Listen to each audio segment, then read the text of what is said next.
શહેર પોલીસની નિષ્ક્રિયતાનો વધુ એક દાખલો સામે આવ્યો છે। સુરતના કતારગામ વિસ્તારમાંથી ચોંકાવનારો કિસ્સો સામે આવ્યો છે, જ્યાં 5 વર્ષ પહેલા ચોરી થયેલી મોપેડનો ઈ-મેમો હજુ મૂળ માલિકના ઘરે આવ્યો।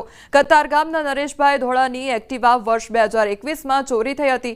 ચોરી થયેલી એક્ટિવાના અલગ-અલગ ચાલક સાથેના 2 વખત મેમો આવ્યા। એક મેમો તો 3 મહિના પહેલા જ આવ્યો, પરંતુ મોટા દાવા કરતી સુરત શહેર પોલીસ આટલા પુરાવા છતાં પર શહેર ફરતું મોપેડ પણ શોધી શકતી નથી। મોપેડ માલિકનું કહેવું છે કે ટ્રાફિક પોલીસ અને શહેર પોલીસ વચ્ચે સંકલનનો અભાવ છે। ઓનલાઈન મેમોની પોલીસને જાણ કરવા છતાં પોલીસે કોઈ જ કાર્યવાહી કરી નથી। ચોરાયેલી મોપેડ શહેરમાં બિંદાસ ફરી રહી છે। કયા વિસ્તારમાં ફરે છે તે તમામ વિગત મળી જવા છતાં પણ પોલીસ પકડતી નથી। આ કોઈ પહેલી ઘટના નથી। તાજેતરમાં પણ પૂણા વિસ્તારમાં મોપેડ ઘરે હોવા છતાં વાહન માલિકને મેમો આવ્યો હતો। ત્યારે હવે પોલીસ ઈ ચલણ પરથી ચોરને શોધી કાઢે છે કે નહીં તે પણ જોવું રહ્યું।